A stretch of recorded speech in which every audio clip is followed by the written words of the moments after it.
Oi, pessoal, tudo bem? Sejam muito bem-vindos à TV Assisite. Olha só, hoje nós estamos mais uma vez aqui ao lado da doutora Isadora Paião, ela que é da área de geriatria e gerontologia, atende aqui no município de Assis, né? O assunto de hoje é a osteoporose. Você sofre com isso? Você conhece alguém que sofre com isso? Como que você lida com esse assunto, né? Você acha importante? Você tem se cuidado? Embora não pareça, né? Mas é uma situação grave que compromete a vida de muitas pessoas. Por isso a doutora está aqui mais uma vez com a gente. Doutora, seja muito bem-vinda. Vamos falar mais uma vez de um assunto importante para quem acompanha a gente aqui na TV Assisite, né? Matheus, eu agradeço o convite, que é muito bom estar aqui para trazer informações, né? Isso aí é o que você falou, é importante. Você falou, às vezes não parece, mas é uma doença importante. Por que às vezes não parece? Porque pode ser uma doença silenciosa. Muitas pessoas acham que a osteoporose traz dor, mas na maioria das vezes o paciente não sente nada. Enquanto isso, ele está perdendo massa óssea. Às vezes está com o osso muito poroso, muito frágil e nem sabe disso. Quando que ele vai ficar sabendo? Quando acontecem fraturas, né? Principalmente fraturas assim espontâneas. Aí sim pode gerar dor. Por exemplo, as vértebras, né, da coluna, elas podem entrar em colapso e ter uma fratura espontânea. E aí depois o paciente começa a ter deformações ósseas, muita dor na coluna. E quando faz exames pode descobrir que já teve até mesmo essas fraturas de vértebras. Pior que isso ainda é quando, por exemplo, o idoso, ele acha, às vezes, que ele caiu e quebrou o fêmur. Mas, às vezes, como ele está com o osso muito frágil, pode até mesmo ter uma fratura espontânea. Na verdade, não foi que ele caiu e quebrou. Quebrou sozinho e daí ele caiu. E é um quadro grave e muito comum. Muitos idosos passam por isso e as consequências são muito graves. Tá certo, a gente está falando da questão da osteoporose nos idosos, né? Mas eu gostaria de saber, a partir de que idade, mais ou menos? Tem idade para isso?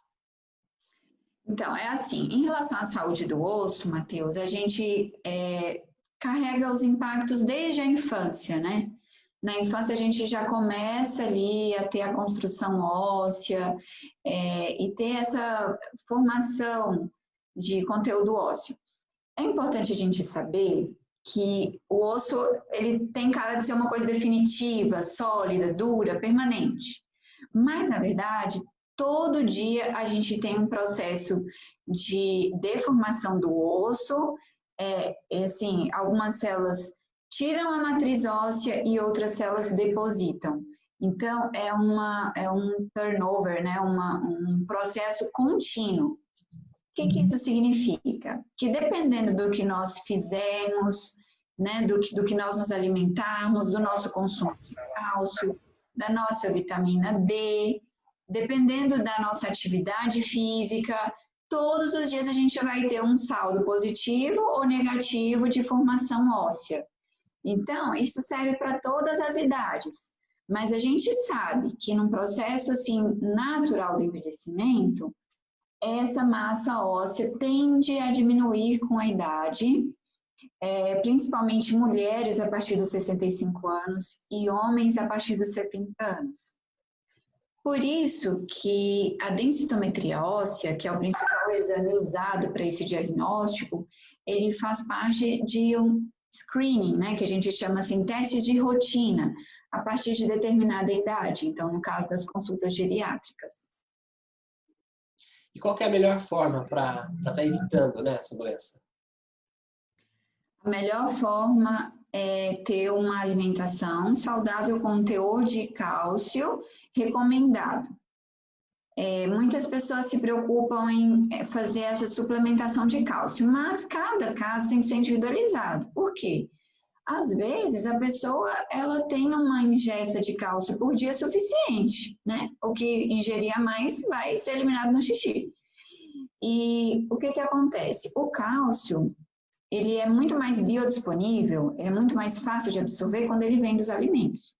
Mas tudo bem, se a pessoa não alimentar a quantidade de cálcio que deveria, ela deve sim suplementar o cálcio. E hoje em dia a gente tem bons suplementos, que já tem incluídos ali com um pouquinho de dose de vitamina D, vitamina K também tem se mostrado importante. Esse é um ponto. O outro ponto importantíssimo é a prática regular de atividade física. E essa atividade física, ela tem que ser, assim, permanentemente crescente. Porque o corpo humano, ele é muito sábio, Matheus. Então, se todos os dias eu pego aqui com a minha mão apenas 100 gramas, então o meu corpo vai se programar a ter uma matriz óssea para pegar esse peso. Agora, se hoje eu pego 100, amanhã 200, depois eu já pego 1 quilo com a minha mão, então, tanto a minha musculatura quanto a estrutura óssea da mão vai entender que precisa se fortalecer para isso. Então, é importante. Muitas pessoas acham assim, no idoso não precisa fazer musculação, não precisa fazer exercício com carga, é perigoso.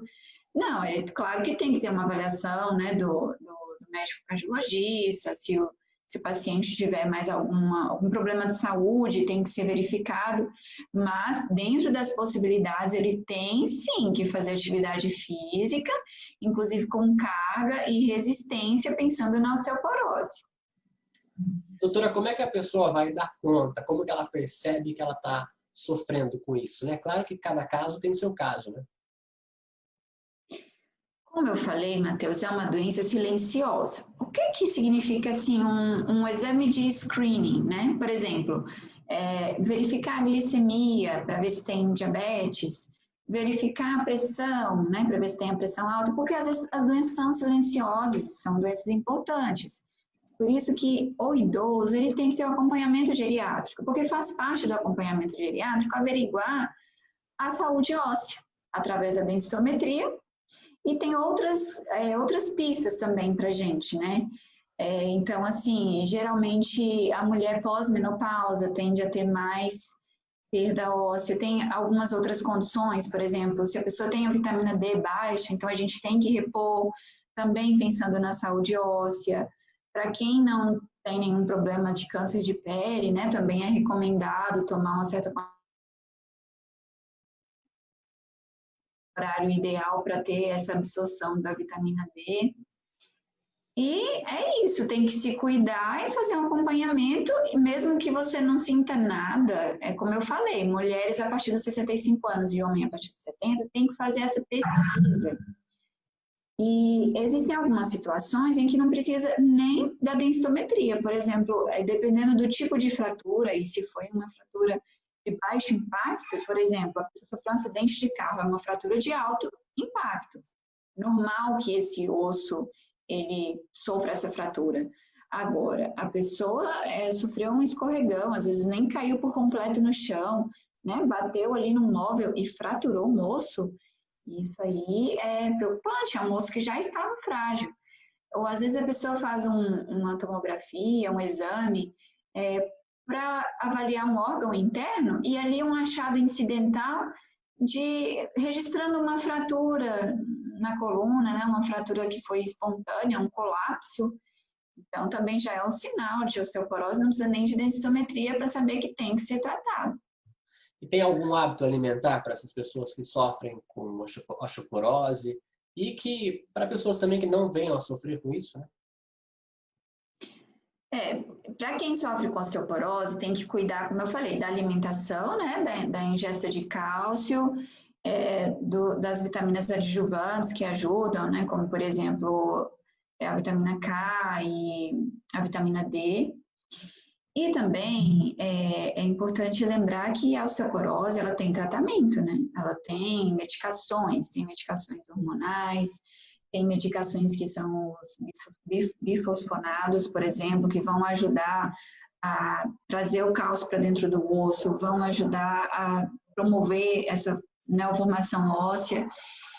Só que tudo isso aí exige acompanhamento, né? Para quem quer evitar osteoporose, cuidar desde jovem para ter esse exercício físico. A gente sabe que uma caminhada, uma hidroginástica, são atividades muito importantes do ponto de vista pulmonar, cardíaco, do ponto de vista, assim, também emocional. E é claro que é melhor do que ficar sentado, mas do ponto de vista ósseo, realmente tem que ser atividades que têm uma carga maior que essa, e também que vão sempre crescendo. O álcool, né, e o cigarro afetam esse problema? Afetam sim. Trazem mais risco, né, para ter osteoporose e, assim, prejudicam o tratamento também. E o etilismo tem muitas consequências, o tabagismo também. Faz parte da saúde óssea evitar esses hábitos prejudiciais. Tá certo, doutora. Quero agradecer mais uma vez sua presença aqui no Assisite e a gente fica à disposição aí de mais alguma informação. É importante, assim, a gente saber que às vezes um idoso que está saudável, tem uma vida ativa, né, está super feliz, ele pode ir para o hospital por causa de uma fratura e pode ser que ele não volte mais para casa, porque aí é uma mortalidade muito grande envolvida, né? Aquele idoso estava bem em casa, mas aí, por causa daquela cirurgia, ele pode desenvolver, assim, infecções, ele pode ter, assim, rejeições relacionadas à cirurgia, ter que ser reabordado, muita coisa envolvida. Pode ser que a cirurgia dê tudo certo, mas pode ser que ele pode ter uma embolia pulmonar, pode ter uma trombose, né, como consequência ali da fratura do osso. Pode ser que ele desenvolva um pânico de andar, porque ele vai ter medo de cair de novo. A reabilitação também não é fácil. Então, são muitas complicações envolvidas. Se todo mundo soubesse o quanto que é importante a gente correr atrás da saúde do osso, e prevenir ainda é sempre o melhor remédio. Tá certo. Mais uma vez, muito obrigado pela sua presença. A gente se encontra aí mais para frente com outros assuntos aqui no Assisite, né, para informar o pessoal que acompanha a gente aqui da cidade e também da região. Um grande abraço e até mais.